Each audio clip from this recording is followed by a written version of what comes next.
تخيل انك عايش في سنة 1930 في عالم ما فيهوش نت ولا في قنوات رياضية موحدة ولا كرة موحدة، وفجأة العالم كله يسمع عن بطولة موحدة هيشارك فيها منتخبات من كل دول العالم، واللي هيكسب هياخد كاس مش زي اي كاس محلي، ده كاس العالم. ثانية واحدة بس، اول كاس عالم اتعمل ما كانتش مجرد بطولة عادية، نص الفرق اتأخرت الطريق وفي فرق رفضت تروح وفي فرق دخلت الاستاد وسط تأمين عسكري. تعال احكي لك ازاي الدنيا اتجمعت لأول مرة عشان تتفرج على ماتش. القصة هتبدأ مع محامي فرنسي اسمه جون ريمي. سنة 1921 بقى رئيس الاتحاد الدولي لكرة القدم الفيفا، وكان شايف ان كرة القدم ممكن تجمع الشعوب. هو اللي أسس فكرة بطولة عالمية ما تبقاش الكرة في الأولمبياد بس. في الوقت ده كرة القدم كانت بتتلعب في الأولمبياد وكانت تعتبر الهواة، المحترفين ما كانوش بيشاركوا فيها. جون ريمي قال لي ما نعملش بطولة مستقلة عن الأولمبياد، بطولة يشارك فيها كل المحترفين من كل بلد. وسنة 1928 في اجتماع للفيفا في امستردام، جون ريمي عرض عليهم الفكرة ووافقوا. كوب من دول كاس العالم، بطولة عالمية هتتلعب كل 4 سنين،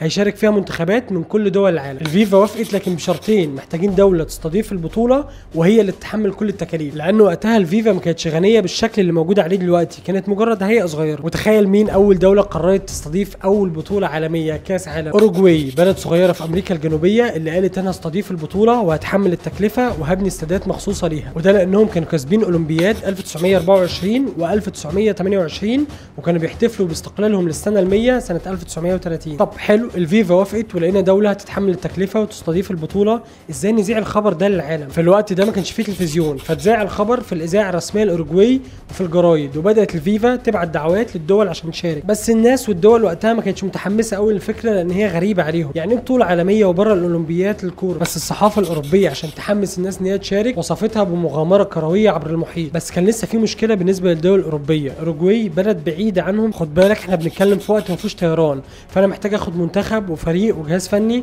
واركبهم في سفينة لرحلة هتبقى 13 أو 14 يوم عشان نروح نجرب حاجة جديدة أصلا. بس جون ريمي حاول كتير مع الدول الأوروبية لدرجة ان هو ركب على سفينة من السفن دي عشان يقنعهم ان هم يجوا. سفينة كونتي فيردي اللي هتتحرك من ميناء مارسيليا في فرنسا، اللي هيكون عليها 4 فرق بس اللي شاركوا من أوروبا، فرنسا وبلجيكا ورومانيا ويوغوسلافيا. هتشوف في السفينة جون ريمي والفرق والجهاز الفني بتاعها والكرة اللي هيتلعب بيها الكاس والكاس نفسه، يعني السفينة دي لو ما وصلتش او تاهت مفيش كاس. السفينة تتحرك يوم 21/6/1930 عشان توصل تقريبا 4/7 الاوروجواي. البطولة كلها كانت بتتلعب ب 13 منتخب، 13 دولة بس اللي شاركوا، 4 من اوروبا زي ما قلنا، فرنسا وبلجيكا ورومانيا ويوغوسلافيا، ومن امريكا الشمالية المكسيك والولايات المتحدة، ومن امريكا الجنوبية اوروجواي طبعا البلد المستضيفة، الارجنتين والبرازيل وتشيلي وبيرو وباراجواي وبوليفيا. وكانت اول بطولة عالمية واول نسخة من كاس العالم اللي هتتلعب في عاصمة اوروجواي مونتيفيديو، واللي هتبدأ يوم 13/7 وهتخلص تقريبا يوم 30. بس لانها كانت اول بطولة تتعمل وتجربة جديدة فطبيعي هتشوف شوية مشاكل في الاستضافة والتنظيم، زي بعض الفرق مثلا لما وصلت لقيت في ملاعب لسه ما جهزتش واضطروا يلعبوا في ملاعب مؤقتة، وكان الجمهور اللي بيتفرج على الماتشات قليل جدا لان الناس كانت بتشتغل الصبح وما كانش في كهرباء كفاية نشغل الاستادات بالليل. المشكلة الثانية ان كل فريق جايب الكورة بتاعته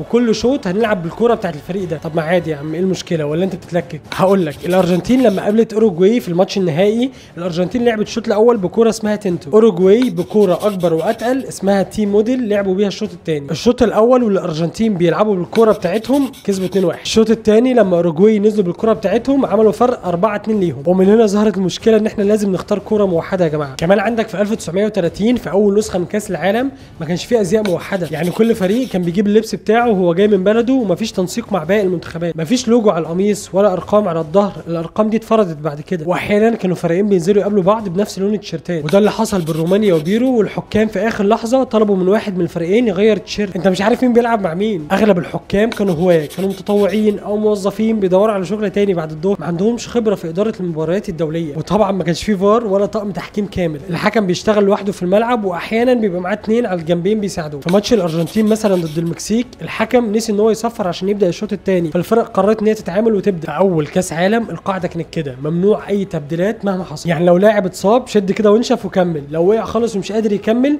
بيطلع والفريق يكمل ناقص 1. وده حصل فعلا في اكتر من ماتش، زي ماتش فرنسا ضد تشيلي في اول ربع ساعه من الماتش في لاعب فرنسي اتصاب وطلع والفريق كمل 10. برضه حصل مع بوليفيا لما لاعب منهم اتصاب في اول 10 دقائق من الماتش ومفيش بديل. اول مره سمحوا بتبديل لاعب مصاب كان في الاربعينات، لكن القانون ما اتعممش واتطبق بجد الا في الستينات زي ما بنشوف النهارده. ويوم 30/7/1930 كان النهائي بين الارجنتين والاوروجواي. الارجنتين والاوروجواي كان بينهم توتر سياسي وتنافس رياضي كبير جدا بعد مقابلتهم الاخيره في اولمبياد 1928 اللي كسبتها اوروجواي. فاكر؟ الجماهير كانت متحمسه لحد الجنون، وفي شائعات كانت بتقول ان في تهديدات من جماهير اوروجواي لجماهير ولاعيبه الارجنتين. وهنا الحكومه بتاعت اوروجواي عينت قوات عسكريه عشان تحمي الفريق الارجنتيني والبعثه بتاعته من اول ما يدخلوا الاستاد ولحد ما يخرجوا. المدرجات كان فيها الاف المشجعين بتوع الاوروجواي وكان الغليان على اخره، لدرجه ان فريق الارجنتين بعد ما خلص خرج بسرعه خوفا من اي اعمال شغب. النتيجه اوروجواي كسبت 4-2 زي ما قلنا، وده زود التوتر اكتر بين البلدين. سنه بعد سنه بدات الدول تنضم وبقينا نشوف كاس العالم بشكل مختلف. شكل الكاس اتغير والفيفا بقت تفتح باب التقديم